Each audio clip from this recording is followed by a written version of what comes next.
যে মাগরিবের পরে বা ফজরের পরে তিনবার পড়বে, কত সহজ। সুবহানাল্লাহিল আযীম ওয়া বিহামদিহি ওয়ালা হাওলা ওয়ালা কুওয়াতা ইল্লা বিল্লাহ, তিনবার পড়বে। কোন অঙ্গের ভিতরে তার স্টপ হবে না, কোন অঙ্গ স্টপ হবে না, থামবে না, কোন অঙ্গ না। স্ট্রোক হয় না, আসলে স্ট্রোক হয় না, আসলে স্টপ হয়, থাইমা যায়। হার্ট আগের মতো চলে না, থাইমা গেছে, হবে না, গ্যারান্টি। প্যারালাইসিস হবে না। সাহাবী রাসূল কসম খেয়ে বলছে হবে না। কে পড়ে? আল্লাহ তো দিছিলেন, নিয়মও দিছে, পদ্ধতিও দিছে, মেডিসিনও দিছে। আবার বলছে এই 3 সূরার সাথে যদি সূরা ফাতিহা 7 বার মিলায় নাও তাহলে তোমার পিছনের গুনাহ মাফ। আল্লাহ পদ্ধতি দিছেন। হ্যাঁ,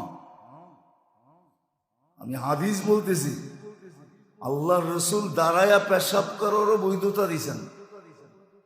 বালা কাইমান, দাঁড়ায়া পেশাব করছেন, কিন্তু ক্ষেত্র দেখাইছেন। এই ক্ষেত্রে এই অবস্থায় তুমি দাঁড়ায়া করতে পারবে, কিন্তু তুমি প্যান্ট পরা সবসময় দাঁড়ায়া করবে এরকম না, তাতে তোমার ক্ষতি হবে। ক্ষেত্র আসলে করতে পারবে, অনুমতি আছে, ক্ষেত্র আসলে করতে পারবে।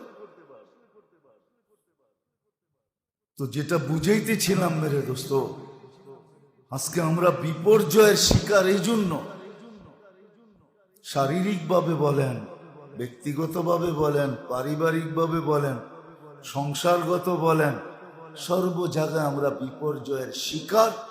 আমরা এই কথা মানতে রাজি না যে এই মেশিনটা বানানেওয়ালা আল্লাহ, আল্লাহ বানাইছেন।